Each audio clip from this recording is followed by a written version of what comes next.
Very good morning everyone. I hope you are doing well और अच्छे से पढ़ाई कर रहे होंगे आप लोग। चलिए प्लीज आइए और समझने की कोशिश करते हैं। लास्ट क्लास में we were discussing about the jurisdiction. हम लास्ट क्लास में ज्यूरिसडिक्शन समझ रहे थे और मैंने बहुत सारे ऑफेंसेस के आपको ज्यूरिसडिक्शन बताया कि थेफ्ट का है, स्टोलन प्रॉपर्टी का है, रोबरी का है, डकैती का है, थेफ्ट का, एक्सटॉर्शन का, इन सब के हमने बहुत सारे प्रोविजंस हमने समझे थे। Let's move forward. 202 is a new provision. This is a new provision. Please इसको स्टार लगा के लिखिएगा। This is a new provision. जो न्यू प्रोविजन है उसको मैं अलग से लिखा रहा हूँ आपको बोल के। देखिए this provision was previously was not there. 202 अब इन्होंने प्रोविजन इन्होंने ऐड किया है और 202 को अगर आप देखेंगे तो offence committed by means of electronic communication, letters and etcetera. पहले जो सेक्शन था वो सिर्फ लेटर्स के रिगार्डिंग बात करता था। पहले जो सेक्शन था earlier that was 182 section, 182 section हुआ करता था और वो सिर्फ लेटर के रिगार्डिंग बात करता था। लेकिन अब उसमें इलेक्ट्रॉनिक कम्युनिकेशन भी इन्होंने ऐड कर दिया है। अगर मान लीजिए कहीं से आपको ईमेल आता है, थ्रेटनिंग ईमेल आता है, कहाँ से आपको थ्रेटनिंग ईमेल अगर मिलता है तो थ्रेटनिंग ईमेल से कैसे रेस्पॉन्ड किया जाएगा और थ्रेटनिंग ईमेल को क्या किया जाएगा उसके ऊपर बात की गई है। ठीक है सर, थोड़ा समझने की कोशिश करते हैं, थोड़ा सा देखते हैं क्या चीजें हैं और किस तरह से प्रोविजंस हैं जो कैरी फॉरवर्ड होंगे। ठीक है, पॉइंट नंबर ए लिखिए। इसमें वही सर कॉपी को 3 भागों में जो डिवाइड किया था वो कंटिन्यू रहेगा। ठीक है ना? हाँ, वो जो कंटिन्यू किया था आपने उसी को कंटिन्यू कीजिए। 202 पॉइंट नंबर ए लिखिए। पॉइंट नंबर ए लिखिए। Any offense which includes cheating, any offense which includes cheating, any offense which includes cheating, कोई ऐसा अपराध जिसमें छल करना भी सम्मिलित है, जिसमें छल करना भी सम्मिलित है, जिसमें छल करना भी सम्मिलित है, छल करना भी सम्मिलित है, जिसे जिसे इलेक्ट्रॉनिक संसूचना, जिसे इलेक्ट्रॉनिक संसूचना या दूर संचार संदेशों के माध्यम से किया गया हो, जिसे इलेक्ट्रॉनिक संसूचना या दूर संचार साधनों के माध्यम से किया गया हो, which is done by which is done by which is done by electronic communication or letters, which is done by electronic communications or letters, electronic communications or letters, or telecommunication message, or telecommunication message, or telecommunication message, telecommunication message, telecommunication message। सामने लिखिएगा। इसमें आप Hindi medium वाले एक शब्द लिखिए। इसमें पत्र भी सम्मिलित है, इसमें पत्र भी सम्मिलित है, इसमें पत्र भी सम्मिलित है। सामने लिखिएगा प्लीज।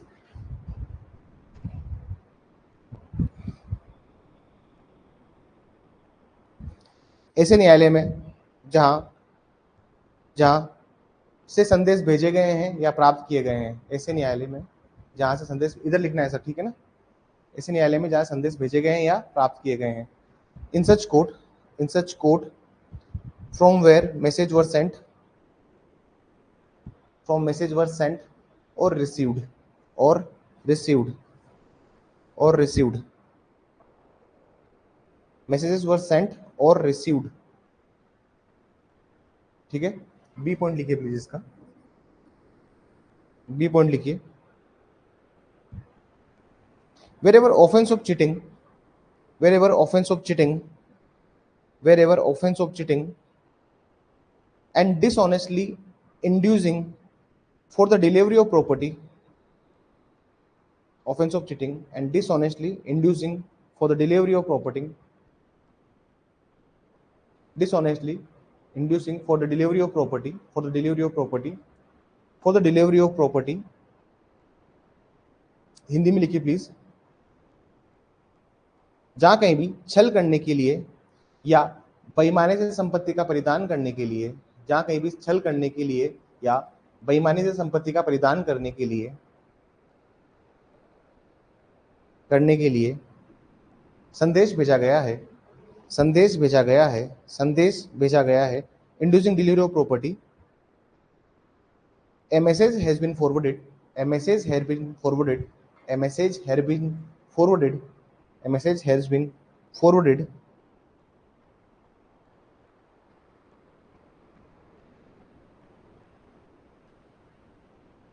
इसमें लिखिए, इसमें लिखिए court where the person deceived, court where the person deceived or और the property received by the और property received by the accused person और property received by the accused person. तो ऐसा न्यायालय तो ऐसा न्यायालय तो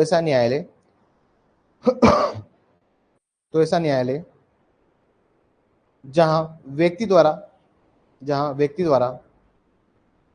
प्रवंचित करके संपत्ति परिदत्त की गई हो या प्राप्त की गई हो, संपत्ति परिदत्त की गई हो या प्राप्त की गई हो।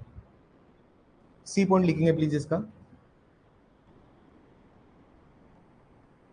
Wherever matter related to section 82 of BNS, of the BNS, जहां कहीं भी मामला धारा 82 BNS से संबंधित है। धारा 82 BNS क्या है sir? Bigamy.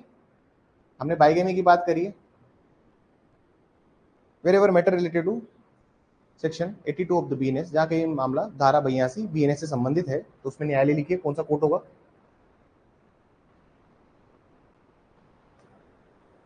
Point number A लिखना, where offense was committed, उस स्थान पर जहां अपराध किया गया था। पॉइंट नंबर ए लिखिएगा, उस स्थान पर जहां अपराध किया गया था, मतलब जहां पे हस्बैंड ने दूसरी शादी करी है। सपोज कीजिए हस्बैंड वाइफ जयपुर में रहते हैं और हस्बैंड जो है या वाइफ जो है दूसरी शादी कर लेते हैं जोधपुर जाके, तो जोधपुर में भी कर सकते हो आप एफआईआर। तो जिस स्थान पर ऑफेंस कमिट किया है, तो ऑफेंस का कमिट हुआ है जहां पर दूसरी शादी हुई है, मतलब जुरिडिक्शन जहां से अराइज हो रहा है वो वहां पर होगा। देखिए क्रिमिनल केसेस में जुरिडिक्शन का एक सिंपल सा फंडा समझ लीजिए, unlike civil cases, criminal cases में जुरिडिक्शन इंपॉर्टेंट होता है। जुरिडिक्शन इंपॉर्टेंट इसलिए होता है क्योंकि उससे लोकल विटनेसेस को आने में सहूलियत होती है। बात समझ में आ रही है?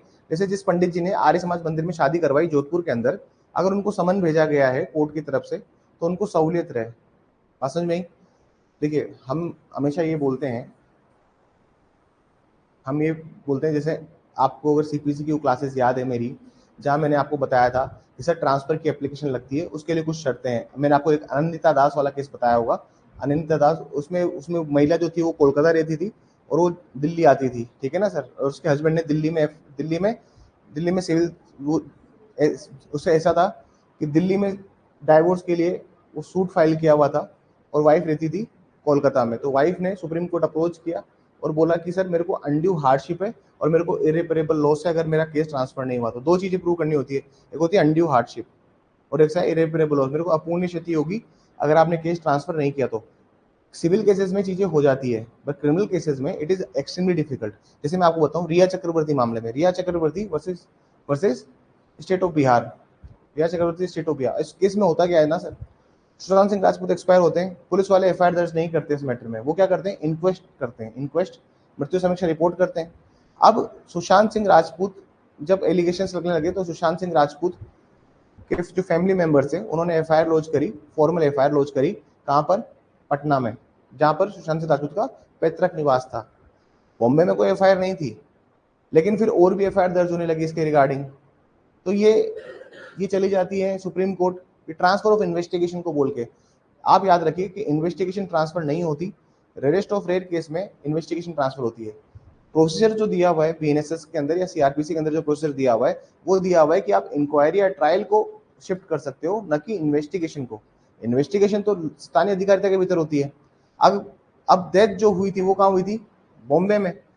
बॉम्बे पुलिस ने तो कोई एफआईआर दर्ज नहीं करी थी इस मैटर में, बॉम्बे पुलिस ने तो इसमें इंक्वेस्ट की, क्योंकि बॉम्बे पुलिस को प्रथम दृष्टया जब लाश उतारी बॉम्बे पुलिस ने तो Bombay police was very sure, was very accurate ये सुसाइड है, ठीक है ना, क्योंकि कुंदी अंदर से लगी हुई थी। ऐसा भी नहीं कि कोई गेट खुला हुआ है कोई टाक के चला गया, कुंदी अंदर से लगी हुई थी।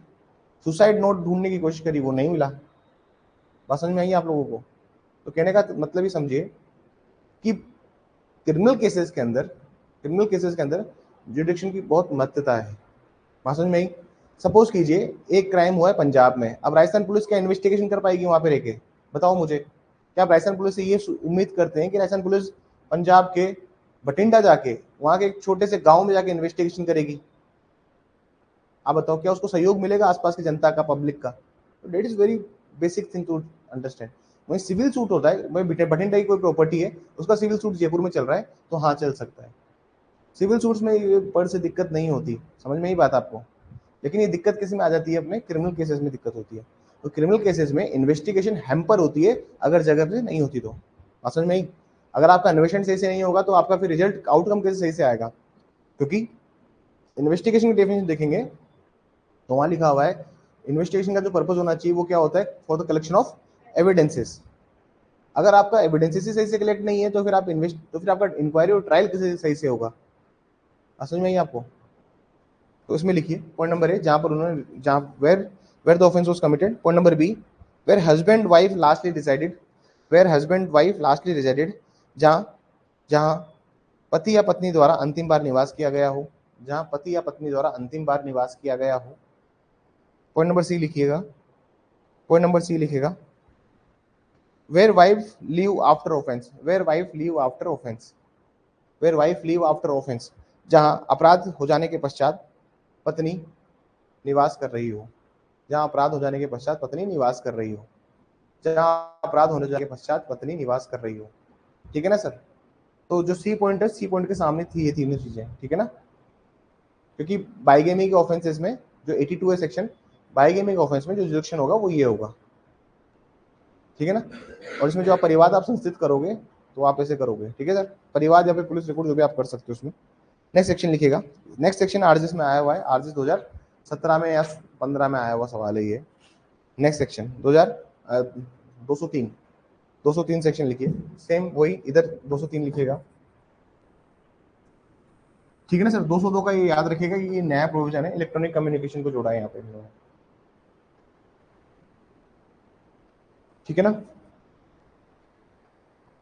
और देखो ऐसी बात है, अगर तुम चीजों को कनेक्ट करके पढ़ना समझते हो ना तो ये समझो कि हम इलेक्ट्रॉनिक कम्युनिकेशन में ये देख रहे हैं, अभी समझा देता हूँ, आईटी पढ़ाऊंगा तब वो समझ में आएगा। हम जब इलेक्ट्रॉनिक कम्युनिकेशन में ये देख रहे हैं कि मैसेज जो सेंड किया है, जहां से सेंड किया है या फिर जहां से रिसीव किया है, उसकी तो बात हमने कर ली। लेकिन अगर आपने प्रोविजंस पढ़े हैं, अगर if you read the provisions of section 88A of the Indian evidence act, तो वहां पर था प्रेजम्पशन एज टू द सेंडर। वहां पर जो शेल प्रेजम्पशन है या मे प्रेजम्पशन है वो किसके रिगार्डिंग है? सेंटर के रिगार्डिंग, ठीक है ना? रिसीव कौन कर रहा है उसके रिगार्डिंग कोई प्रेजम्पशन नहीं है। तुमको अगर प्रोविजंस अगर याद है तो कहने का मतलब क्या होता है कि इन प्रोविजंस को कभी भी आप आइसोलेशन में मत पढ़िए। लोगों को ये आईटी वाले प्रोविजन समझ में इसलिए नहीं आते क्योंकि लोग आइसोलेशन में पढ़ते हैं। जब मैं आपको ये पढ़ाऊंगा इंफॉर्मेशन टेक्नोलॉजी एक्ट, तो मैं इसमें आपको प्राइवेट की पढ़ाऊंगा, पब्लिक की पढ़ाऊंगा, आपको उसमें जो भी हम लोग जो भी पूरा पढ़ेंगे इसमें मैं आपको इन डिटेल पढ़ाऊंगा। और जो अब ट्रेंड चल रहा है जुडिशरी का, तो अब उसमें ऐसा नहीं है कि मैं आपको सिर्फ इंपोर्टेंट पार्ट पढ़ा दूंगा उसमें सवाल आ जाएगा, क्योंकि देखा है आपने 21, 22, 23 से भी सवाल इन्होंने पूछ लिया है। So we would go with whole of the act, हम पूरे एक्ट को छान मारेंगे, अब किसी को छोड़ेंगे नहीं। हाँ, रेवेन्यू में जो बताया था उसमें से ही आया है, क्योंकि आपको कहा था कि जो मेजर प्रोविजन है, नजुल जैसा फालतू सवाल पूछा था उन्होंने, और एक्साइज में भी एक फालतू सवाल ही पूछा था उन्होंने। तो ये जो एक्ट है इनमें यूजुअली क्या होता है, देखिए एक बात समझिए, वो एक्ट जो कि एसडीएम काम करता है, जिसमें कौन काम करता है? एसडीएम। एक्साइज में जरूर जुडिशियल मजिस्ट्रेट है, लेकिन बाकी जो एक्ट है इनमें ज्यादा इंटरफेयर नहीं करते। आप देखिएगा इन एक्ट में हमेशा ऊपर ऊपर से सवाल आते हैं, ऊपर की लेयरिंग पूछते हैं, लेकिन आईटी में जो सोचा था वो सवाल नहीं आया, एनआई में जो सोचा था वो सवाल नहीं आया। 18% का इंटरेस्ट लगता है, किसी को पता नहीं होगी ये बात। बात समझ में आ रही है? क्योंकि किसी ने सुना ही नहीं 18% का, लोग 6% इंटरेस्ट सुनते हैं सीपीसी का। तो लोगों ने, बहुत से लोगों ने सब, अरे मेरे को तुम्हारी मानसिकता पता है, तुम क्या लगा के आए हो, तुम बदना ही बताओगे तो मैं बता दूंगा तुम 6% लगा के आए हो। क्योंकि 18% की बात तो ये हमें हमें पता है ना, क्योंकि जिन्होंने पूरा एक पढ़ा है खोल के अंदर से, तो हमें पता है कि 18% वाला सवाल आ गया। मुझे पता लग गया था कि हमारे कोई बच्चा इसको सही नहीं करके आया हुआ, तो किसी को दूर दूर तक भी आइडिया नहीं कि इसमें 6% है।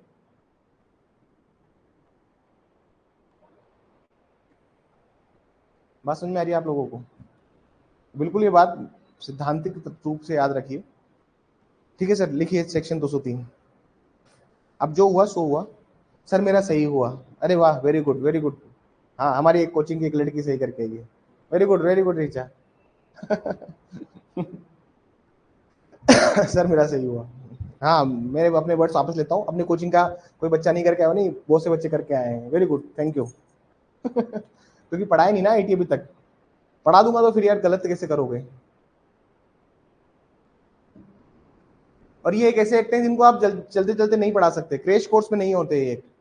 प्रॉब्लम क्या है ना, आजकल आजकल ऐसा होता है, एक क्लास फलाना सब्जेक्ट खल्लास, एक क्लास वो खल्लास।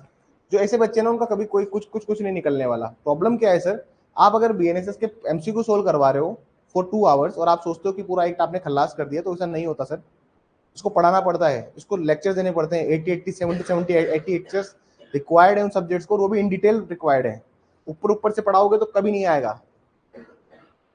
कैटेगरी में कोई तो प्री निकाल लोगे, मेंस में क्या करोगे? एक क्लास आपकी तो होगी ना बीएनएसएस, चलो एक क्लास तुम्हारी हो ही चुकी है और खल्लास तुम्हारा सब्जेक्ट हो ही चुका है, चलो आ जाओ मेंस लिखो, फिर मेंस में खल्लास हो जाओगे। तो वास्तविकता ये है सर कि प्लीज कोई शॉर्टकट मत मारिए और ऐसे क्लासेस से सावधान रहिए, क्योंकि वो क्लासेस कुछ नहीं कर रही है, आपका टाइम पास कर रही है। अभी जितनी जल्दी बात समझ आएगी ना तुम्हें लगेगा हाँ सर सही कहते थे। कि नहीं समझने वाले को देख तो फिर कुछ भी करते रहो आप, ठीक है ना। सब गुरुजन अच्छे पढ़ाते हैं।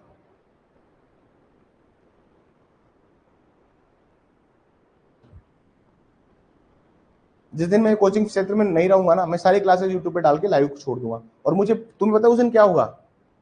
इसको व्यूज ही नहीं आएंगे एक भी, क्योंकि लोगों को फ्री का ज्ञान हजम नहीं होता। जैसे मैं आपको बताऊं, एक बसंती लाल बाबेल की बुक आती है ना, उनकी सीरीज आती है, बुक भी आती है उनकी, भी सीरीज आती है। आपने मिशन इम्पॉसिबल देखी है? तो उसमें मिशन इम्पॉसिबल में टॉम क्रूज को आके सबसे पहले वो मैसेज बताते हैं कि क्या मिशन रहेगा आपका पूरे में, और फिर वो कहता है कि ये मैसेज 5 सेकंड में सेल्फ डिस्ट्रैक्ट हो जाएगा। बसंती लाल बाबेल का ज्ञान वो है, और यूट्यूब का पढ़ाया हुआ ज्ञान भी सेल्फ डिस्ट्रक्टिव है। देखिए मैं आपको बताता हूँ, जब तक गुरु दक्षिणा अटैच नहीं होती ना शिक्षण के साथ में, वो ज्ञान आपके यहाँ टिकेगा नहीं। हमारे हमारे पूर्वज मूर्ख नहीं थे जो गुरु दक्षिणा कंसेप्ट लेके आए। याद रखना एक बात, एक ऋषि हुए कर्ण, कर्ण और द्रोणाचार्य। गुरु द्रोण थे, कौन थे? परशुराम थे शायद, है ना। कर्ण और परशुराम जी के बीच में, है ना। उनको विद्या, उन्होंने उन्होंने ब्राह्मण बालक समझ उसको उसको वो बालक समझकर विद्या दी, क्योंकि वो क्षत्रियों को राजपूतों को नहीं पढ़ाते थे, ठीक है ना। उनका 36 का आंकड़ा था राजपूतों से परशुराम जी का। तो उसने बोला कि इतना दर्द सहन करने की क्षमता एक वो केवट के बालक को नहीं हो सकती। पहली बात ये, सूत पुत्र वो नाव चलाते थे पिताजी, उसको नहीं हो सकती इतना दर्द सहन करते। तुमने झूठ बोला है मुझसे और कहा कि तुम अपनी विद्या भूल जाओगे जब सबसे ज्यादा तुम्हें इसकी आवश्यकता होगी। वो जो विद्या थी ना, उस विद्या में कोई गुरु दक्षिणा नहीं थी गुरु के लिए, क्योंकि पहले कैसा होता है, गुरु दक्षिणा तब दे दी जाती थी जब विद्या समाप्ति होती थी, तब गुरु दक्षिणा गुरु को अर्पित की जाती थी। आप सोचिए, वो गुरु दक्षिणा उसमें थी नहीं उस वाले में, और जो गुरु दक्षिणा के बिना जो ज्ञान लिया है उसका क्या हुआ फिर एंड में तुम्हें पता ही है।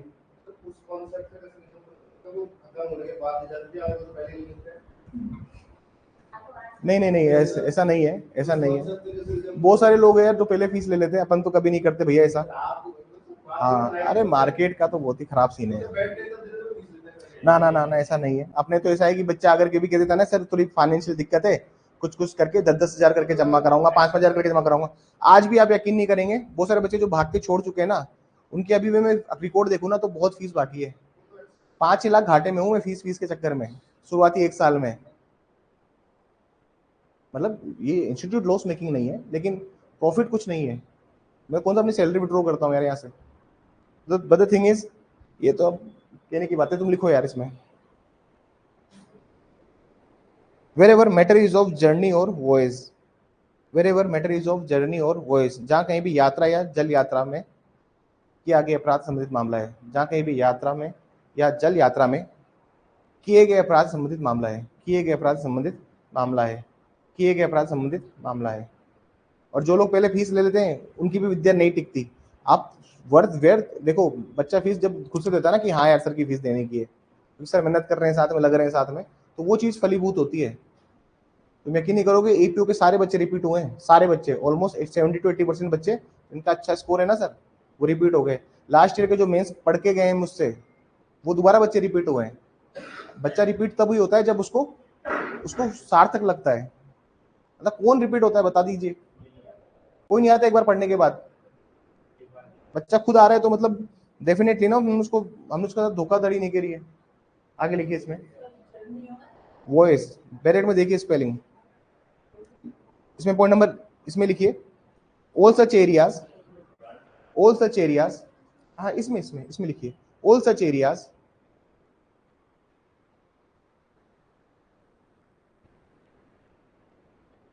और कोर्ट ऑफ एरियाज, और court of areas where journey started, where journey started where journey started और एंड्स।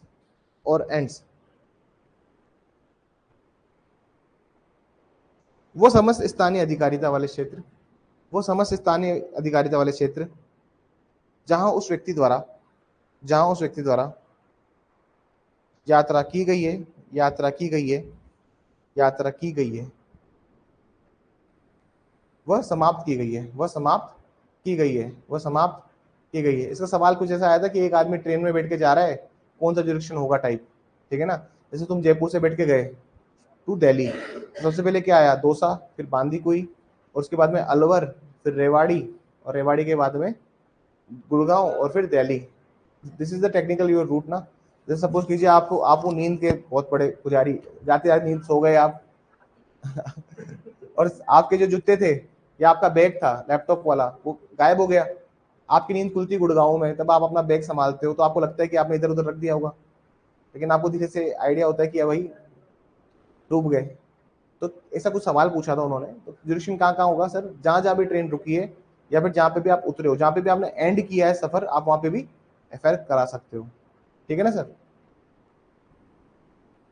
हाँ, आरपीएफ का प्रोसेस अलग होता है। जैसे ट्रेन में कोई चीज चोरी होती है तो उसका फिर प्रोसेस अलग होता है, ठीक है ना सर। उसमें आरपीएफ की प्रोविजंस लगते हैं, उसमें रेलवेज एक्ट लगता है, रेलवे पुलिस फोर्स में रेलवेज एक्ट लगता है। उस पर स्पेशल, क्योंकि वो स्पेशल लॉ बना रखा है कि रेलवे में कोई वारदात हुई तो उसको कैसे कर्व आउट करना है, उसके लिए रेलवेज एक्ट लगता है। वहां पर रेलवेज एक्ट की लाइबिलिटीज उसमें अट्रैक्ट होती है। हाँ, लेकिन रेलवे के अंदर कोई सीरियस ऑफेंस हो गया, मर्डर हो गया किसी का, तो फिर ये स्पेशल प्रोविजंस भी लागू होते हैं, ठीक है ना सर। चलिए सेक्शन 204 लिखिए प्लीज। बहुत अच्छे सेक्शन हैं, इनको पढ़ाऊंगा मैं आप लोगों को, आपको मजा आएगा। 204 इधर लिखिए, पॉइंट नंबर ए लिखिएगा। Wherever joinder of charges, wherever joinder of charges and joint trial, wherever joinder of charges and joint trial, जहां कहीं भी, जहां कहीं भी, जहां कहीं भी आरोपों का संयोजन है, आरोपों का संयोजन है और उसका संयुक्ततः विचारण किया जाता है, और उसका संयुक्ततः विचारण किया जाता है, और उसका संयुक्ततः विचारण किया जाता है। ब्रैकेट में लिखना कौन कौन सेक्शन है, 242, 243 एंड 244, 242, 243 एंड 244। कौन नंबर लिखना, wherever joinder of person is to be done, wherever joinder of person is to be done, जहां कहीं भी, जहां कहीं भी, हाँ बी पॉइंट है, जहां कहीं भी कई व्यक्तियों को, जहां कहीं भी कई व्यक्तियों को एक साथ आरोपित किया जाता है, जहां कहीं भी कई व्यक्तियों को एक साथ आरोपित किया जाता है और विचारण किया जाता है, आरोपित किया जाता है और विचारण किया जाता है। wherever joinder of person is to be done and tried together, and tried together, and tried together, section 246, section 246 bracket में लिखना सेक्शन 246। देखिए अगर आप एक 246 देखेंगे तो आपको थोड़ा सा मैं ट्रायल का आइडिया देता हूँ। इसके बाद हमारा ट्रायल चैप्टर स्टार्ट होगा, सॉरी ये चार्जेस चैप्टर स्टार्ट होगा हमारा। 246 निकालिए एक बार, मैं आपको हल्का सा एक आइडिया देता हूँ कि कब कब लोगों को आप साथ साथ जोड़ रहे हो।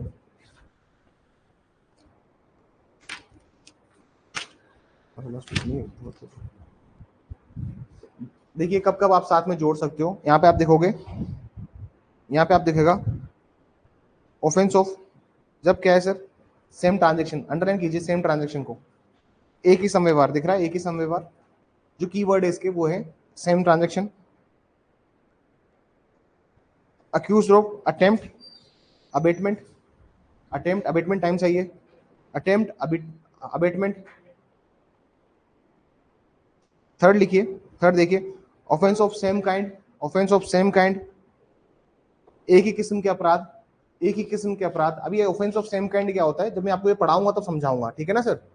ये चीजें बहुत कम लोगों को पता होती है कि ऑफेंस ऑफ सेम काइंड क्या होते हैं, एक ही किस्म के अपराध क्या होते हैं, हम इसको समझेंगे, ठीक है। एक ही किस्म के अपराध कौन से होते हैं जिनको करते हैं हम लोग। नेक्स्ट देखिए, सेम इसमें देखिए different offences committed in the same transaction. पहले वाले में और चौथे वाले में अंतर ये है कि उसमें तो क्या था, सेम ऑफेंस कमिट हो रहा था सेम ट्रांजेक्शन में, यहाँ पर डिफरेंट ऑफेंसेस कमिट हो रहे हैं डिफरेंट सेम ट्रांजेक्शन में। ठीक है सर, ठीक है सर। तो सपोज कीजिए कि अगर आपने सेम काम किया है, अबेटमेंट किया है, अटेम्प्ट किया है, अगर आपने सेम ट्रांजेक्शन में काम किया ना सर, एक जैसे एक ऑफेंस सेम ट्रांजेक्शन में या डिफरेंट ऑफेंसेस सेम ट्रांजेक्शन में, इसका मतलब क्या होता है, जैसे मान लीजिए हम बैंक लूटने गए 4 लोग, ठीक है ना, पुलिस आई और मैं पीछे वाले रास्ते से, बाकी जहां से सब लोग भाग रहे थे मैं भी भाग गया। तो कहने का मतलब ये है कि हमने सेम ऑफेंस किया है सेम ट्रांजेक्शन में, तो कभी मेरे को अगर 2 साल बाद ही पकड़ेंगे या साल भर बाद ही पकड़ेंगे तो ट्रांजेक्शन क्या होगा सबका, मतलब ट्रायल जो होगा वो मेरे को उसके साथ ही ट्रायल किया जाएगा। लेकिन डिफरेंट ऑफेंसेस का मतलब क्या होता है सर, ऐसा है कि मुझे एक कार चाहिए थी, इन सबको भगाने के लिए, ठीक है। मैंने एक डिफरेंट ऑफेंस क्या किया, मैंने कार चोरी करी और उसमें लेके गया, तो कार तो चोरी मैंने करी ना, या फिर जो कार से हम आने वाले थे वो कार तो आई नहीं। अब आप देखोगे तो अबेटमेंट में भी ये आ जाएगा, क्योंकि अपराध के समय अपराध के बाद आप क्या कर रहे हो, मदद कर रहे हो उसकी, समझ में आई? वो तो ये अबेटमेंट में भी जाएगा। लेकिन अगर सपोज कीजिए कि हम जहां पर फोर्स इनबिलिटी देखते हैं, जैसे मैंने आपको बताया था कि आप रीजनेबल फोर्स इन करते हो या फिर आप प्रोबेबिलिटी देखते हो ऑफेंस की, अबेटमेंट में पढ़ा था हमने कि एक आदमी घर में चोरी करने गया, उसने रेप भी कर दिया है, और मैंने कहा था कि वो जिसने वो अपराध किया वो सिर्फ उसी का दोषी है, तो उसने उसने क्या किया, सेम ट्रांजेक्शन में डिफरेंट ऑफेंस कर दिया, उसका भी आप ट्रायल साथ में करोगे। तो ये सब ऑफेंसेस हम पढ़ेंगे। तो सब जब भी ऐसे वाले मामले होंगे ना, तो इनमें क्या होता है, इनके एक बार जुडिक्शन देख लीजिए कि कौन सा कोर्ट इनका ट्रायल करेगा, वो एक बार लिखिए। In front of competent court, in front of competent court, किसी सक्षम न्यायालय के समक्ष, किसी सक्षम न्यायालय के समक्ष, जो कि सभी मामलों का विचारण कर सकता है, जो कि सभी मामलों का विचारण कर सकता है। In front of competent court which can hear all the matter, which can hear all the matter, which can hear all the matter.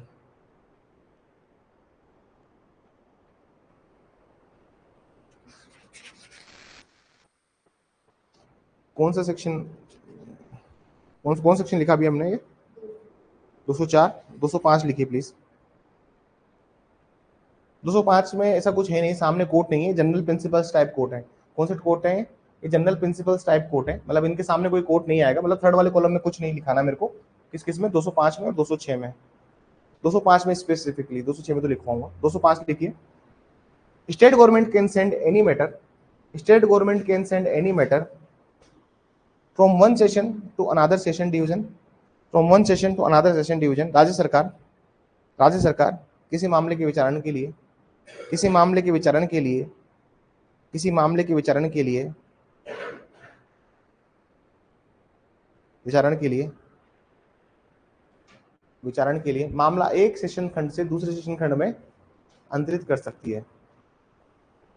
मामला विचारण के लिए एक सेशन खंड से दूसरे सेशन खंड में अंतरित कर सकती है। State government can send any matter from one session to another session division for the purpose of trial, for the purpose of trial. Paragraph change करके लिखिए, पैराग्राफ चेंज करके लिखिए। However the state government can not do so, however the state government cannot do so if there is any embargo of supreme court or high court, embargo of supreme court or high court। हालांकि यदि उच्च न्यायालय या उच्चतम न्यायालय का, यदि उच्च न्यायालय या उच्चतम न्यायालय का कोई निर्देश है तो उसके विरुद्ध ऐसा नहीं किया जा सकता, कोई निर्देश है तो उसके विरुद्ध ऐसा नहीं किया जा सकता, तो उसके विरुद्ध ऐसा नहीं किया जा सकता। रीजन इज, क्योंकि देखिए अगर हाई कोर्ट ने मना किया हुआ है या फिर सुप्रीम कोर्ट ने मना किया हुआ है कि you can not transfer so and so case, तो फिर स्टेट गवर्नमेंट नहीं कर सकती। तभी तो सर जेलों की जरूरत पड़ती है डिपार्टमेंट को लीगल ओपिनियन लेने के लिए। जेलों का आवश्यकता है भाई, लीगल ओपिनियन क्या है, क्या सुप्रीम कोर्ट इन मैटर्स को ट्रांसफर करने के लिए बोला या नहीं बोला, क्या सुप्रीम कोर्ट कोई जजमेंट तो नहीं है जो रोक रहा है। ऐसा हुआ खेड़तल है, खेड़तल का नाम सुना है आपने, अलवर में खेड़तल है ना, खेड़तल। अब ऐसा हुआ खेड़तल में एक मजिस्ट्रेट साहब थे, है ना, सीजेएम एसीजेएम साहब थे। अब एंटीसिपेटरी बेल जो होती है ना, अपनी अग्रिम जमानत, उसमें आप वारंट तो इश्यू करते हो, लेकिन कौन सा वारंट इश्यू करते हो आप हमेशा? Bailable warrant. जैसे एंटिसिपेटरी बेल का ऑर्डर है और कोर्ट को आपको पता है कि इसको एंटिसिपेटरी बेल इस मामले में दी जा चुकी है, आप कभी भी कोई वारंट निकालोगे तो कौन सा निकालोगे? बेलेबल वारंट, कि आदमी को पकड़ा जाएगा, पूछताछ की जाएगी और उसको छोड़ दिया जाएगा।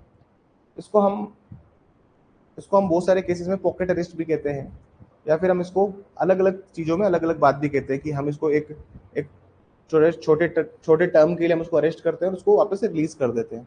आप बेलेबल वारंट इशू करते हो, न कि नॉन बेलेबल वारंट। जैसे पुलिस ने बोला कि सर इनसे कुछ पूछताछ करनी और हमारे पुलिस स्टेशन नहीं आ रहे, तो कोर्ट क्या करेगा? बेलेबल वारंट इशू करेगा और कोर्ट उसमें कंडीशंस में ये दे देगा कि पुलिस के साथ सहयोग कीजिए, अदरवाइज अन्यथा हम न्यायालय को बोल के आपकी अग्रिम जमानत को रद्द करवा देंगे। अब खेड़तल के जो मजिस्ट्रेट थे उन्होंने क्या कर दिया इस मैटर में? नॉन बेलेबल ऑर्डर इशू कर दिया, ठीक है ना। जैसे नॉन बेलेबल ऑर्डर इशू हुआ, पार्टी पहुंच गई वापस हाई कोर्ट। बेल मैटर्स में ऐसा होता है कि एक बार जिस जज ने सुना है दूसरी बार भी वही जज साहब सुनेंगे, उसको कहते हैं सक्सेसिव बेल एप्लीकेशंस, या फिर हम जजेस को चेंज नहीं करते। सपोज कीजिए एक कोरम लगा हुआ है, एक कोरम ऐसा लगा हुआ है, सपोज करना एक कोरम ऐसा लगा हुआ है जहां पर कोरम मतलब होता है कि हाईकोर्ट में सपोज कीजिए 35 से 40 जज हैं, तो एक जज ऐसे होंगे जो कि बेल को सुनेंगे, ठीक है ना। उनके पास में बेल लग रही होगी, उनके पास में 528 लग रही होगी, उनके पास में बेल के मैटर्स लग रहे होंगे। अब जब बेल के मैटर्स लगे होते हैं ना जजेस के पास में, तो ये बात समझिए कि अगर जजेस रिलेक्टेंट है बेल ना देने में, मतलब वो बेल नहीं देते बहुत सारे जजेस होते हैं जो हंसते हंसते बेल ग्रांट कर देते हैं, वो ठीक है ना, वो वकीलों के साथी होते हैं। टेक्निकली वकीलों के सबसे सच्चे मित्र कौन है? जो इजीली बेल ग्रांट कर देते हैं, क्योंकि उन्हीं से उसका घर चल रहा है वकीलों का। लेकिन जो बहुत रिलेक्टेंट है बेल देने में, वो बेल नहीं देंगे, कंजूसी कर लेते हैं बिल्कुल बेल में। तो अब जैसे बेल लगा हुआ है किसी मैटर में, अब वो बेल नहीं ग्रांट करते, तो फिर मैं भी क्या करूंगा उस मैटर में? जैसे मेरा केस लगा हुआ है बेल का, तो मैं क्या करूंगा? एडजमेंट लूंगा। मैं कहूंगा वकील साहब दूसरे कोर्ट में या फिर एडजमेंट ग्रांट कर दीजिए इस केस में। मैं नहीं चाहता कि ये जज साहब सुने और बेल रिजेक्ट करें, क्योंकि इन्होंने अगर बेल रिजेक्ट करी तो वापस से मेरे को किसके पास आना पड़ेगा? इन्हीं के पास आना पड़ेगा 2 महीने बाद, 6 महीने बाद, 6 महीने बाद। ना समझ में? मैं वेट करूंगा रोस्टर चेंज होने का। किसका वेट करूंगा? और चीफ जस्टिस होता है master of the roster. Chief justice को क्या कहते हैं हम लोग? अभी एक जस्टिस चेमलेश्वर थे, Chelameswar, have you heard about him? Justice Chelameswar. और 2-3 जस्टिस ने क्या किया? जस्टिस डीवाई चंद्रचूड़ के अगेंस्ट मोर्चा खोल दिया। एक दिन प्रेस कॉन्फ्रेंस करती सुप्रीम कोर्ट जजेस ने। अब ये आज के 2 साल पुरानी बात है। जजेस सबने बैठ के मोर्चा खोल दिया डीवाई चंद्रचूड़ के खिलाफ कि ये अच्छे अच्छे मैटर्स अपने पास रखते हैं और हमें जो मैटर्स अलॉट करते हैं हमें अच्छा रोस्टर नहीं देते, ऐसे कह दिया। समझ में ही बात? दैट इज वेरी, एक कंडीशंस होती है, मतलब आप ही समझिए कि जुडिशरी में ऐसी कंडीशंस होती है। Chief justice is the master of roster, उसको जैसा करना होता है ना वो वैसा करता है। जैसे उसको अगर इस आदमी को बेल मैटर्स देने तो उसको बेल मैटर्स देगा। समझ में? चलिए, उसकी जो इच्छा है वो करता है और ये बिल्कुल डिस्क्रिशनरी पावर है, इस पर कोई इंटरफेयर नहीं कर सकता। लिखिए प्लीज आगे सेक्शन 206 लिखिएगा प्लीज। सेक्शन 206 लिखिएगा। हो गया, इसमें कोर्ट नहीं है, इसमें कुछ नहीं है, नेक्स्ट में है। सेक्शन 206 में है, ठीक है ना। इसमें लिखिए,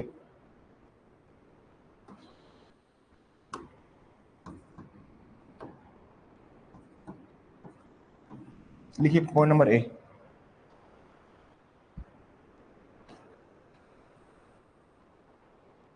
Wherever in between two courts there is doubt regarding jurisdiction, there in two courts wherever there in two courts doubt regarding jurisdiction, जहां कहीं भी दो न्यायालयों के मध्य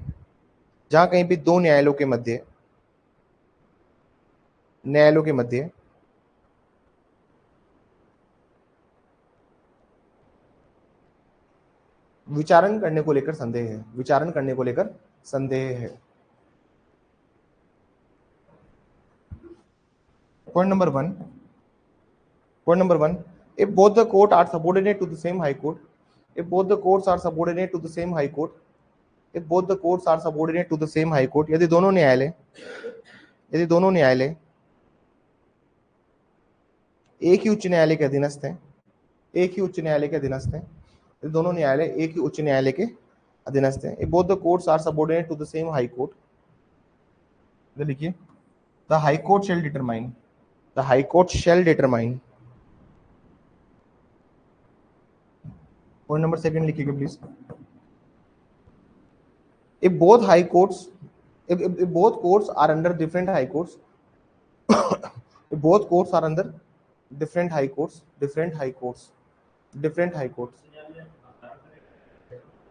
हाँ इधर लिखिए उच्च न्यायालय अवधारण करेंगे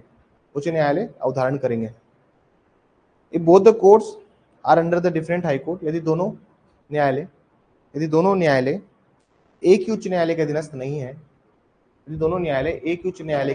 नहीं है, इसमें लिखिए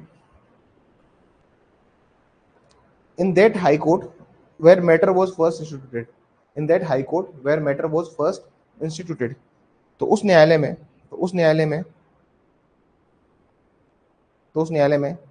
जहां कार्रवाई पहले प्रारंभ की गई, सिविल में क्या होता है, सिविल में सुप्रीम कोर्ट जाते हैं, सुप्रीम कोर्ट। केस का नाम कोई बताएगा मुझे किस केस में सुप्रीम कोर्ट ने कहा था? सो आज भी बैरेट में देखोगे ना, तो आज भी बैरेट में तो यही लिखा हुआ है कि पहले जहाँ केस सिविल सूट फाइल हुआ है, सेक्शन 25 अगर आप पढ़ेंगे, 24 पढ़ेंगे सॉरी, तो आज भी वहां पे तो वही लिखा हुआ है। लेकिन there is a case of the Supreme Court जिसने इस प्रोविजन को रिडंडेंट बना दिया है। नाम बताइए मुझे इस केस का, मैंने लिखवाया क्लास में या मैंने बताया था? मैंने कहा सर अगर सुप्रीम कोर्ट ने इस प्रोविजन को, रिडंडेंट मतलब होता है कि उस प्रोविजन को तो सुप्रीम कोर्ट ने क्या कर दिया है, निष्क्रिय बना दिया है, इसको क्या कहते हैं, रिडंडेंट। अब ऐसा हुआ है कि सुप्रीम कोर्ट ने इस प्रावधान को निष्क्रिय किया है, क्योंकि सर ऐसा है कि अगर डिफरेंट हाई कोर्ट्स में अगर केस लगा हुआ है, जैसे कोलकाता हाई कोर्ट में लगा हुआ है और दिल्ली हाई कोर्ट में, मतलब एक तो दिल्ली में डाइवोर्स केस फाइल किया है और उसने जो डाइवोर्स केस किया है वो कोलकाता में किया है, समझ में आई बात? दोनों डिफरेंट हाई कोर्ट्स हैं, तो उसमें ऐसा नहीं कि जहाँ पे पहले सूट फाइल हुआ है वो हाई कोर्ट डिसाइड करेगा, ऐसा नहीं है सर। सिविल के अंदर कौन डिसाइड करता है? सुप्रीम कोर्ट डिसाइड करता है। बैरेक में तो ये लिखा हुआ है कि जहां पर पहले फाइल हुआ है, लेकिन सुप्रीम कोर्ट ने इसको कर दिया। किसका नाम उन्होंने लिखा है? किसका नाम है? दुर्गेश वर्सेस जयाश्री नाम है, सेक्शन 23 क्लोज 3। इसको क्या कर दिया? रिडंडेंट कर दिया सुप्रीम कोर्ट ने, ठीक है ना सर? तो सिविल में अलग है और इसमें अलग है। दुर्गेश वर्सेस जयाश्री नाम है केस का, 2008 का केस है शायद ये। तो सुप्रीम कोर्ट ने कह दिया है कि अगर अलग अलग हाई कोर्ट्स में, तो आपको कहाँ आना पड़ेगा? सुप्रीम कोर्ट आना पड़ेगा। और दिस इज अ प्रोविजन। देखिए क्रिमिनल केसेस जब कभी भी बॉर्डर एरियाज में होते हैं ना, तो आप देखेंगे कि पुलिस वाले बहुत रिलेक्टेंट है एफआईआर फाइल करने में, वो एफआईआर लॉन्च ही नहीं करना चाहते। अगर बॉर्डर एरिया में हो, किसी मान लीजिए कोई आदमी धौलपुर से मुरैना की तरफ ग्वालियर जा रहा है, धौलपुर से ग्वालियर जा रहा है, रास्ते में उसके मुरैना और राजस्थान बॉर्डर पर उससे लूट हो गई। समझ में, सुनना बात। अब धौलपुर ऐसी जगह है कि 50 किलोमीटर पे मुरैना है और 50 किलोमीटर पे आगरा जाता है। ज्योग्राफिक लोकेशन कुछ ऐसी है धौलपुर की। अब सपोज कीजिए जहां पर उससे वारदात हुई, जिस जगह पर उससे वारदात की गई, वहां पर जुडिक्शन को लेकर इशू है कि यहाँ पर राजस्थान की सीमा थी या नहीं थी। समझ कीजिएगा, पुलिस वाले एफआईआर दर्ज नहीं करेंगे। वो कहेंगे कि यार अगर इधर एफआईआर, अगर उधर ऑफेंस हुआ है तो हम तो कर नहीं सकते, राज्य अलग हो जाएगा आपका। तो इन केसेस में क्या होता है, सब रिलेक्टेंट रहते हैं, इसमें कोई एफआईआर दर्ज नहीं करते इन मैटर्स में इजीली, क्योंकि जिसने एफआईआर दर्ज कर दी फिर उसी मैटर को उसी को ट्रायल करना पड़ेगा, क्योंकि लिखा है ना इसमें कि जो कोर्ट पहले प्रोसीड करेगा वही ट्रायल करेगा। तो ये बहुत ठीक प्रोविजन नहीं है, इसमें कुछ को भी चेंज करना चाहिए। समझ में आई? उससे क्या होता है ना कि ये रिलेक्टेंट होते हैं थोड़े, 2008 का केस है, ठीक है ना? क्या होता है इसमें, रिलेक्टेंट होते हैं। चलिए अगले प्रोविजन में आइए। कुछ प्रोविजन ठीक नहीं है क्रिमिनल जूरिस्प्रूडेंस के लिए। Wherever judicial magistrate first class is satisfied that जहाँ कहीं भी प्रथम वर्ग मजिस्ट्रेट को ये विश्वास है कि that satisfied that in his jurisdiction there is a person,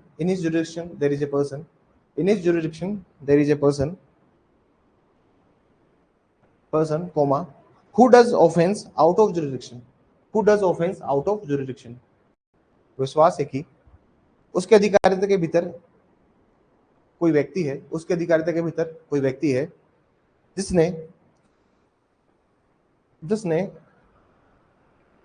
अधिकारिता से परे अपराध किया है, जिसने अधिकारिता से परे अपराध किया है, मतलब उसने जो ऑफेंस किया वो कहां किया है, बियॉन्ड जुरिडिक्शन जाके उसने कोई ऑफेंस कमिट किया है। सच magistrate shall also have, such magistrate shall also have jurisdiction of, such magistrate shall also have jurisdiction of trial, such magistrate shall also have jurisdiction of trial as if the offense committed in his jurisdiction, jurisdiction of trial as if the offense committed in his jurisdiction, as if the offense committed in his jurisdiction, as if the offense committed in his jurisdiction। उस magistrate को भी लिखिए, उस magistrate को भी मामले की विचारण करने की अधिकारिता होगी, उस मजिस्ट्रेट को भी मामले की विचारण करने की अधिकारिता होगी, उस मामले की विचारण करने की अधिकारिता होगी जैसे कि जैसे कि जैसे कि अपराध अपराध उसी के अधिकारिता में हुआ हो, जैसे कि अपराध उसी के अधिकारिता में हुआ हो। ये सेक्शन 207 है ना सर, इसको एक बार ना इसको मार्क कीजिएगा, एक बार सेक्शन निकालिए आप। काइंडली कम टू सेक्शन 175, 175 में आएंगे एक बार अपन। प्लीज थोड़ा सा एक अच्छी चीज दिखाऊंगा मैं आपको।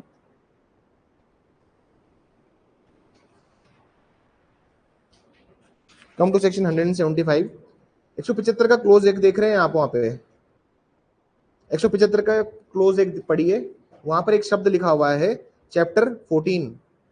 मतलब ऐसा है कि अगर कोई मर्डर करके भाग गया है, सपोज कीजिए जयपुर में किसी ने मर्डर किया और वो अलवर भाग गया, आदमी अपने गांव चला गया मर्डर करने के बाद ना, मेरे को अलवर से बताने कितना लगाव आ रखा है, अलवर चला गया सर, ठीक है ना, अलवर से क्या समझ जाते हो तुम, जो भी नहीं जानता वो भी। सपोज कीजिए वो अलवर भाग गया, ठीक है। अब वो पुलिस वाले को जो इन्वेस्टिगेशन करने की जो पावर है ना, वो कहां से मिल रही है, चैप्टर 14 से मिल रही है। और चैप्टर 14 का कौन सा सेक्शन उसको पावर दे रहा है, उसको पावर देता है सर अपना सेक्शन नंबर 207। बात समझ में आ रही है, लिखा है ना सर, उस पुलिस वाले को वही पावर होगी जो कि चैप्टर 14 में कोर्ट को है। तो चैप्टर 14 का कौन सा सेक्शन है जो उसको पावर है, जैसे चैप्टर 14 का 207 बोलता है कि मजिस्ट्रेट को भी पावर होती है ना सर ट्रायल करने की दूसरे एरिया के जुडिक्शन में भी, वैसे ही इसको भी पावर है। बात समझ में आई सर। तो आप वहां लिखिएगा 175 में 207 ब्रैकेट में, चैप्टर 14 है ना, वहां लिखिएगा सेक्शन 207, क्योंकि वो जो चीज है ये हमने ऑलरेडी पढ़ रखी है क्लास में। जो बच्चे नए जुड़े हैं उनको थोड़ा सा अभी एक सा लगेगा, लेकिन ये we have already discuss those provision at detail, मतलब वो डिटेल में इन प्रोविजंस को पढ़ा है। ये बात समझ में आई। तो कौन सा सेक्शन, ये इनेबलिंग प्रोविजन, इनको कहते हैं सशक्त बनाने वाले प्रावधान, मतलब वो प्रावधान जो उसको फुलफिल करते हैं। मतलब आप इस प्रावधान को पूरा तब समझ पाएंगे 175 के पहले क्लोज को, जब आप 207 को समक्ष पढ़ेंगे, मतलब 207 पढ़ेंगे। बात समझ में आई। क्योंकि पुलिस को जो प्रावधान पावर मिल रही है, पुलिस को तो क्या होता है ना कि अपने एरिया में इन्वेस्टिगेशन की ट्राई पावर होती है। पुलिस वाला अलवर जा रहा है, वहां के लोकल पुलिस को इन्फॉर्म कर रहा है, जैसे मैंने आपको बताया था उसके प्रोविजन, हम लोग सेक्शन कौन सा था, सेक्शन 81 82 के प्रोविजन हम लोग डिस्कस कर रहे थे कि अगर इन्वेस्टिगेशन के लिए, अरेस्ट करने के लिए, किसी पर्सन को अप्रीहेंड करने के लिए जाना है, वारंट एग्जीक्यूट करना है आउटसाइड जुरिडिक्शन, उसमें फिर रूल था ना 16 किलोमीटर का रूल था। अगर आपको पता हो वो वाले प्रोविजन अपने पढ़े हैं, जहाँ पे ये था कि अगर सर उससे उस कोर्ट से उस लिमिट से अगर ज्यादा है 30 किलोमीटर 16 किलोमीटर 30 होगा शायद ना, 30 किलोमीटर से ज्यादा अगर दे रहे हो तो फिर आप उस कोर्ट में मत लेके आओ, पहले आप उसको वहां पे प्रस्तुत करो। या आप वारंट लेके जा रहे हो तो वहां का जो एग्जीक्यूटिव मजिस्ट्रेट है, या फिर कमिश्नर ऑफ पुलिस है, या फिर डिस्ट्रिक्ट सुपरिटेंडेंट ऑफ पुलिस है, याद करो वो प्रोविजन जो हमने पढ़े हैं वहां पे, याद आ रहा है। तो पुलिस वाले को जो पावर दे रहा है वो दे रहा है चैप्टर 14 से, और चैप्टर 14 को जो पावर देता है मजिस्ट्रेट को, जो पावर दे रहा है वो दे रहा है किससे, 207 से। क्योंकि आप इनके लाइंस पढ़िए, 207 पढ़िए एक बार, एक लाइन पढ़िए, सच magistrate may inquire into the offence, आप ये लाइन पढ़ेंगे 207 में 5-6 लाइन पे है, लिखा हुआ है 197 के 197 टू 205 175 205 के उसके नीचे दो लाइन नीचे चाहिए। Such magistrate may inquire into the offence as if centre line कीजिएगा, as if it had been committed within such local jurisdiction. तो मजिस्ट्रेट को जो पावर मिलती है वही पावर पुलिस को मिलती है अल्टीमेटली 175 से। और वही पावर आप यहाँ से आती है। अब इन प्रोविजंस को ऐसे करके पढ़ेंगे तो ये आपको ये प्रोविजन समझ में आएंगे अच्छे से। अदरवाइज फिर सब क्या होती है ना सर, दिक्कत आती है कि पुलिस वाले को लिख दिया आपने कि चैप्टर 14 की पावर है, लेकिन चैप्टर 14 में किसकी पावर है? 207 की पावर है। ठीक है ना। हिंदी में देखिए, हिंदी में देखिए एक लाइन लिखा हुआ है, जैसे तब ऐसा मजिस्ट्रेट उस अपराध की जांच ऐसे कर सकता है मानो वह ऐसी स्थानीय अधिकारिता के भीतर किया गया हो। लिखा हुआ है मानो वह स्थानीय अधिकारिता के भीतर किया गया हो, दिख रहा है आपको लाइन? ठीक है सर, वेरी गुड। चलिए आगे चलते हैं, 208 देखेंगे। 208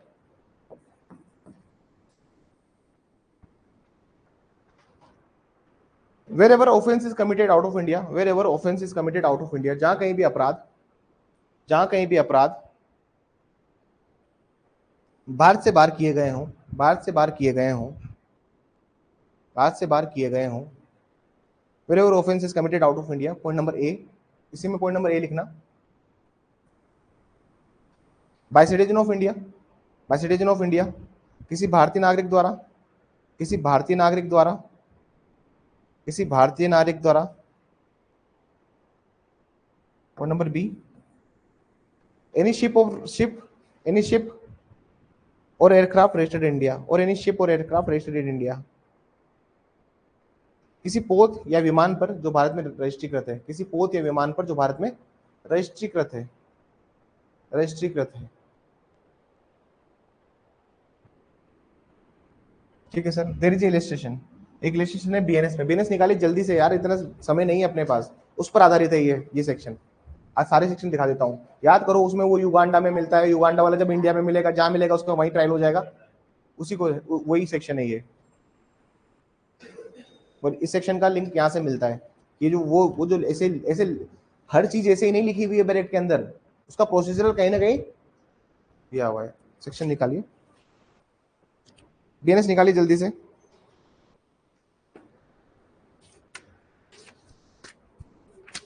सेक्शन 2 का कौन सा है, कौन सा इलस्ट्रेशन है? इलस्ट्रेशन दिख रहा है? हाँ, इसके देखिए सेक्शन 1 देखिए, अरे सेक्शन 1 देखो, उसका इलस्ट्रेशन दिख रहा है एक, a he is a citizen of India commits murder in any place with और विदाउट बियॉन्ड इंडिया। समझ में आई बात?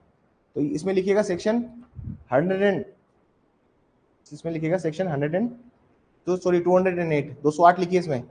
सेक्शन 1 का इलस्ट्रेशन जो है ना, ये 208 है, किसका? बीएनएसएस का। बात समझ में आ रही है? तो इसमें लिखा हुआ है ना, he can be tried and convicted. तो ट्रायल जो हो सकता है, ये ट्रायल को कौन बता रहा है? सेक्शन 208 बता रहा है बीएनएसएस का। सर हर बात ऐसे ही नहीं लिखी हुई है, there must be some points ना जो आपको कनेक्टेड करके बताने पड़ेंगे। मिल रहा है सर मैडम? अरे अरे मैडम मिल रहा है क्या? हाँ, शकल ऐसे क्यों बना रखी है? अरे कंफ्यूजन शकल बनाओगे तो फिर मेरे को समझ में नहीं आएगा ना इतना, मुझे लगेगा कि क्या हो गया, ऐसा क्या पॉइंट बता दिया मैंने। ठीक है सर, सामने लिखिए इसके। अरे सर ऐसे कुछ भी नहीं लिख देता डायरेक्ट, उसमें लिखा है तो कुछ ना कुछ वजह और वजूहात है।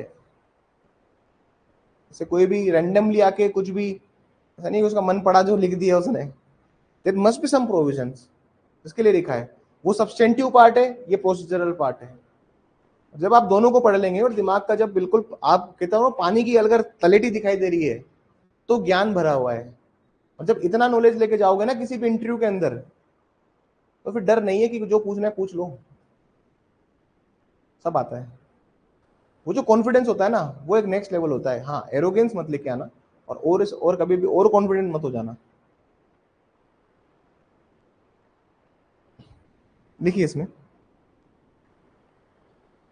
Trial by such court, trial by such court where person is found, where person is found, विचारण उस न्यायालय द्वारा किया जाएगा, विचारण उस न्यायालय द्वारा किया जाएगा जहां उस व्यक्ति को पाया गया है,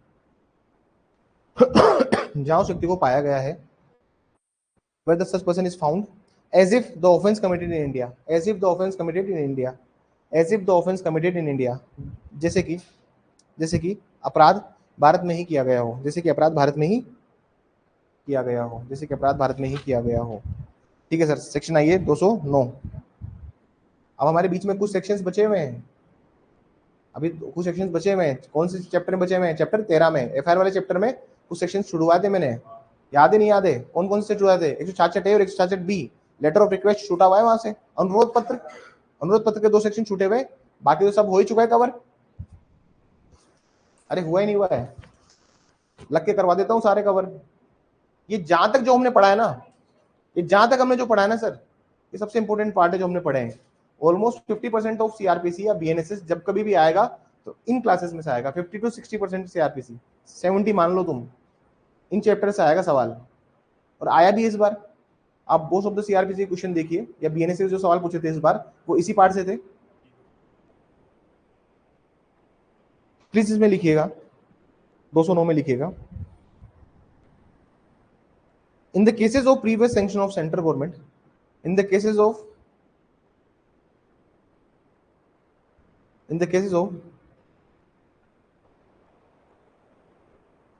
previous sanction of central government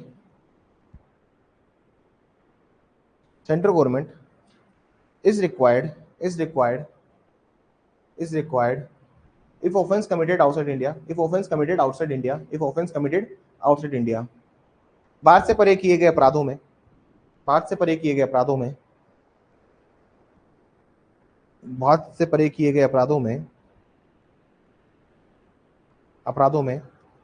केंद्र सरकार की पूर्व अनुज्ञा लेना आवश्यक है। केंद्र सरकार की पूर्व अनुज्ञा लेना आवश्यक है।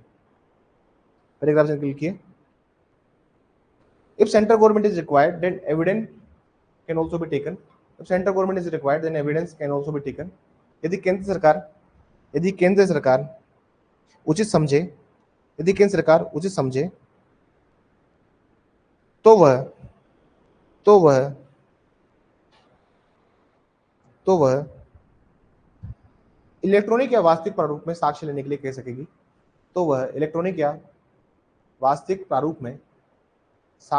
कह सकेगी। If central government is required, that evidence should be taken in the form of physical or electronic form.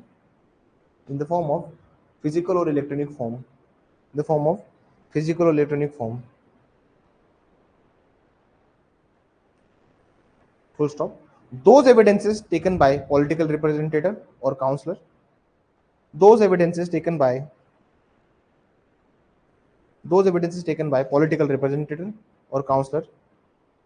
ऐसे साक्ष्य राजनयिक या काउंसिल प्रतिनिधि के समक्ष दिए जाएंगे।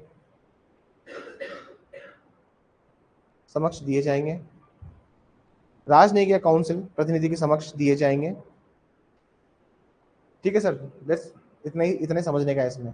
सर ऐसा है कि कोई, अरे एक आदमी मर्डर करके आया है इंडिया से बाहर, अब इसकी प्रिजन प्रोविजन की जरूरत क्यों पड़ी वो समझे। मान लीजिए एक आदमी मर्डर करके आया इंडिया से बाहर, ठीक है ना, अब तो हम ये कह रहे हैं कि जहां पकड़ेंगे उसको वहीं पे क्या चलाएंगे, उसका ट्रायल चला देंगे। अरे लेकिन वो पाकिस्तान में हाफिज सईद को मार के आया है, क्या ट्रायल चलाओगे क्या उसका? तो सेंट्रल गवर्नमेंट की परमिशन तो चाहिए ना। वो जिसको निपटा के आया है वो भारत के लिए दुश्मन था नहीं था, ये तो पता होना चाहिए ना। समझ में आई बात? जैसे हमारे प्लेन गए, ठीक है ना, अभी इसके पहलगाम के बाद हमने ऑपरेशन सिंदूर में, अब प्लेन गए 22-23 मिनट में 100-150-500 जनता को निपटा के आ गए, ठीक है ना, दिन में उजाला दिखा दिया हमको सबको। अब जो ऑफेंस तो किया है ना इंडिया के बाहर ऑफेंस करके आया ना पायलट, थोड़े उनके खिलाफ मुकदमा चला रहे हो आप। बात समझ में आ रही है?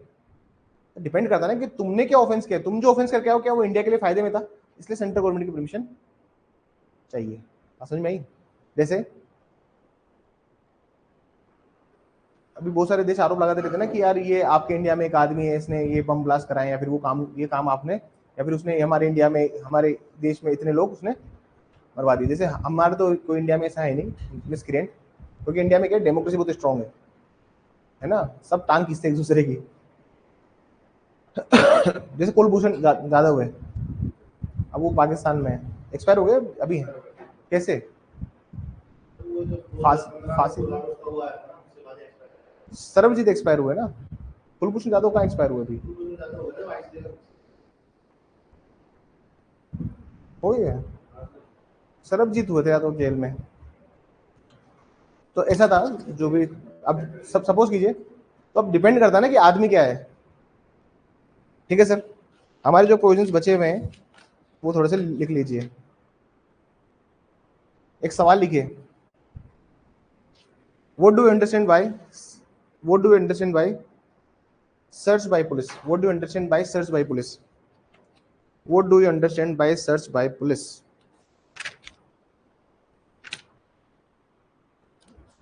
पुलिस अधिकारी द्वारा तलाशी से क्या अभिप्राय है, पुलिस अधिकारी द्वारा तलाशी से क्या अभिप्राय है। ठीक है, कॉपी को दो भागों में डिवाइड करेंगे ऐसे करके, इधर लिखिए, इधर लिखिए विद इन जुरिडिक्शन। अगर कोई पुलिस को सर्च करना है ना, क्या करना है पुलिस को, सर्च विद इन जुरिडिक्शन, और ये है विदाउट, अपने अधिकारिता के भीतर या अधिकारिता से परे, अधिकारिता के भीतर अधिकारिता से परे। This is 185, this is 186। Copy को दो भागों में डिवाइड करेंगे और लिखना स्टार्ट करेंगे। विद इन जुरिडिक्शन है ना, अधिकारिता में, ठीक है ना सर, क्योंकि आप इनका अंतर देखेंगे। ब्रैकेट में देखिए एक बार जल्दी से, ब्रैकेट में देखिए और एक लाइन को अंडरलाइन कीजिए। इन्वेस्टिगेशन में found in any place with in the limits of police station, दिख रहा है, with in the limits of police station लिख रहा है। आवश्यक कोई चीज भारत साधा के सीमाओं के अंदर किसी स्थान पर पाई जा सकती है, सीमाओं के अंदर किसी स्थान पर पाई जा सकती है, दिख रहा है। तो सर उससे पता लगता है कि ये जो सेक्शन है, ये सेक्शन बात करता है विद इन जुरिडिक्शन की। तो लिख लीजिए इसमें 2-5 लाइन लिखिए। इसमें फर्स्ट पॉइंट लिखिए, वेर एवर ऑफिसर इंचार्ज और इन्वेस्टिगेशन ऑफिसर,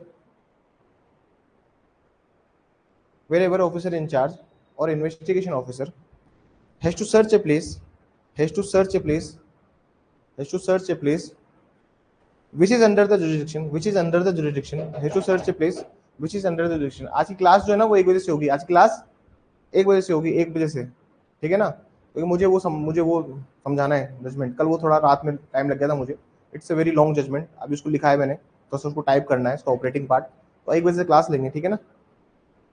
क्लास कितने बजे से होगी, 1 बजे से, क्योंकि समय नहीं मिलता ना इतना। अभी मैसेज ड्रॉप कर दूंगा उसमें 1 बजे का ग्रुप में, क्योंकि मुझे has to search a place which is under jurisdiction, which is under jurisdiction, जहाँ कहीं भी पुलिस थाने के बाहर साधक अधिकारी, जहाँ कहीं भी पुलिस थाने के बाहर साधक अधिकारी या अन्वेषण करने वाले पुलिस अधिकारी, या अन्वेषण करने वाले पुलिस अधिकारी, पुलिस अधिकारी को स्थानीय सीमाओं के भीतर, स्थानीय सीमाओं के भीतर, स्थानीय सीमाओं के भीतर, स्थानीय सीमाओं के भीतर तलाशी लेनी है, स्थानीय सीमाओं के भीतर तलाशी लेनी है। Under this section, under this section, under this section other person can also empower to investigate, to search, other person can also empower to search. इस धारा में किसी अन्य व्यक्ति को भी, किसी अन्य व्यक्ति को भी तलाशी के लिए प्राधिकृत किया जा सकता है, अन्य व्यक्तियों को तलाशी के लिए प्राधिकृत किया जा सकता है। लिखिए, search according to the section 103, search according to the section 103, यहाँ तलाशी धारा 103 के तहत ली जाएगी, यहाँ तलाशी धारा 103 के तहत ली जाएगी, यहाँ तलाशी धारा 103 के तहत ली जाएगी। आरजेएस मेंस में आने वाला सवाल है ये, अभी बताता हूँ क्या आएगा। जहाँ तलाशी धारा 103 के तहत ली जाएगी, फिर आप लिखिए, things obtain during search, things obtained during search shall be sent to nearest magistrate, thing obtained during search shall be sent to nearest magistrate। तलाशी के दौरान, तलाशी के दौरान, तलाशी के दौरान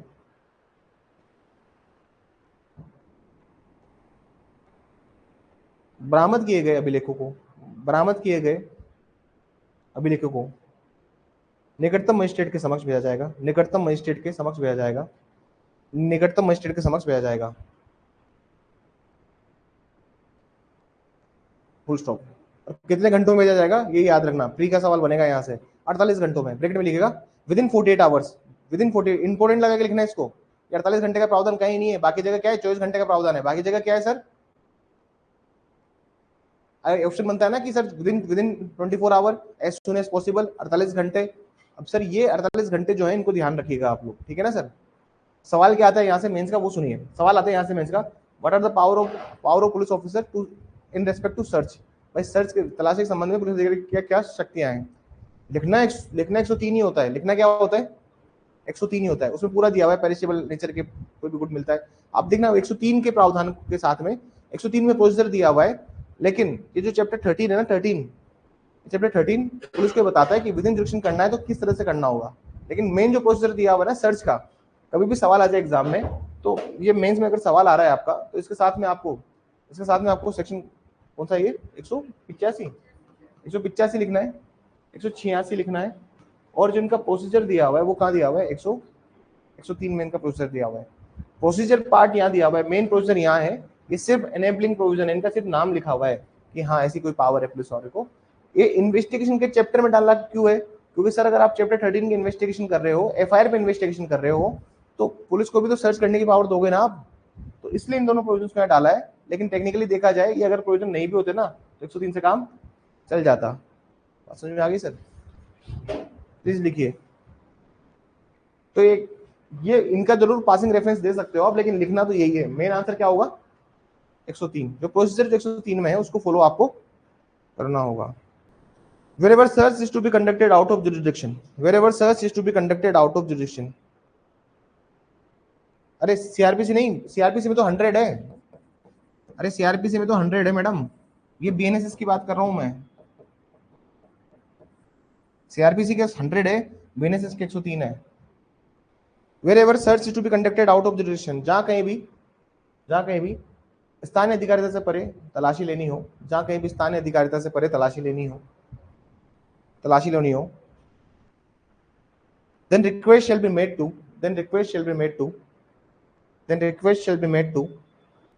तो उस दशा में point number A OIC of such jurisdiction made a request to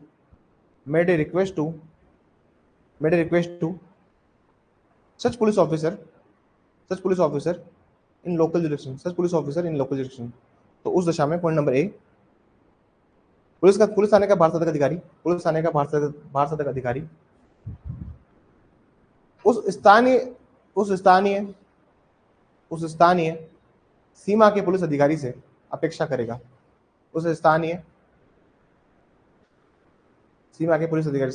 करेगा, point number B,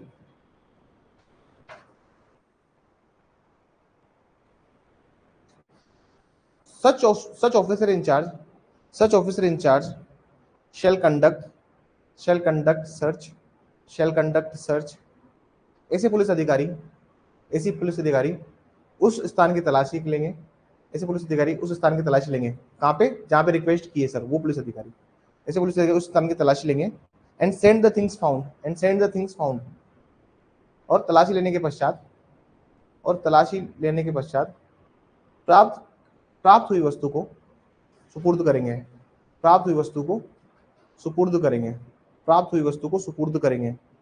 point number C, if police officer is satisfied that evidence can be lost by such delay, यदि पुलिस अधिकारी संतुष्ट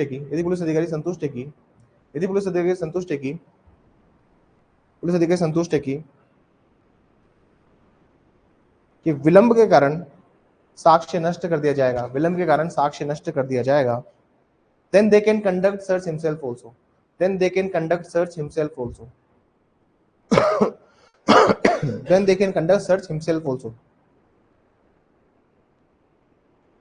तो वह स्वयं भी कर दिया जाएगा, तो वह स्वयं भी तलाशी ले सकते हैं,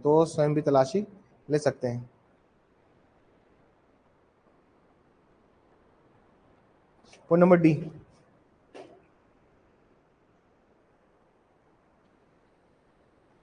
after search they have to inform the local OIC. After search, they have to inform the local OIC. तलाशी के पश्चात उन्हें स्थानीय सीमाओं वाले पुलिस अधिकारी को सूचित करना होगा। तलाशी के पश्चात उन्हें स्थानीय सीमा वाले अधिकारी को सूचित करना होगा। नेक्स्ट पॉइंट लिखिए।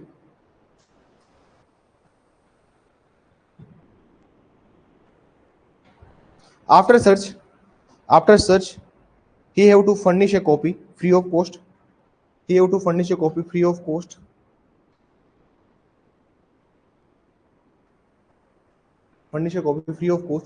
To the owner. तलाशी के पश्चात संपत्ति के स्वामी को एक निःशुल्क प्रति दी जाएगी। भाई हमने क्या क्या चीजें आपके यहाँ से रिकवर करी है। ठीक है सर, कल से पढ़ेंगे हम लेटर ऑफ रिक्वेस्ट, उसके बाद हम लोग चार्ज फ्रेमिंग में एंटर करेंगे।